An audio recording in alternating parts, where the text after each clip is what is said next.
નમસ્કાર દર્શક મિત્રો, આપ નિહાળી રહ્યા છો N24 ગુજરાતી। તો નજર કરીશું આજના મહત્વના સમાચાર પર। રાજા મહારાજા સમયનું સસ્તું સોનું આપવાની લાલચ આપી 7 લાખની છેતરપિંડી। વડોદરા ગ્રામ્ય એસઓજીએ 3 આરોપીઓને ઝડપી પાડ્યા। વડોદરા ગ્રામ્ય પોલીસની special operation group 1 Karjan police મથક વિસ્તારમાં નોંધાયેલા સોનું વેચવાના નામે થયેલી છેતરપિંડીના ગુનાનો ભેદ ઉકેલી 3 આરોપીઓને ઝડપી પાડ્યા છે। આરોપીઓએ ફરિયાદીને રાજા મહારાજાના સમયનું સોનું સસ્તા ભાવે આપવાની લાલચ આપી વિશ્વાસમાં લઈ રોકડા 7 લાખ પડાવી ખોટો સોનાનો હાર આપીને છેતરપિંડી આચરી હતી।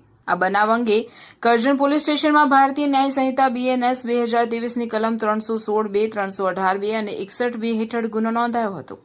પોલીસ મહાનિરીક્ષક સંદીપસિંહ અને જિલ્લા પોલીસ અધિક્ષક સુશીલ અગ્રવાલના માર્ગદર્શન હેઠળ ઓપરેશન પરાક્રમ અંતર્ગત એસઓજીની અલગ અલગ ટીમોએ તપાસ હાથ ધરી હતી। ટેકનિકલ વિશ્લેષણ અને બાતમીના આધારે એસઓજીની ટીમે કેલનપુર ફાટક પાસેથી 3 આરોપીઓને ઝડપી પાડ્યા હતા।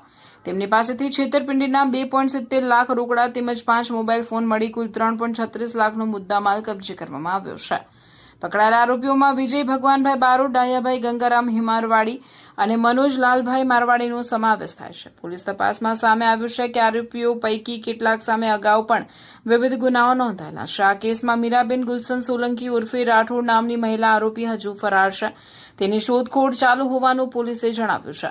સમગ્ર કાર્યવાહી વડોદરા ગ્રામ્ય એસઓજીની ટીમે સફળતાપૂર્વક પાર પાડી હતી।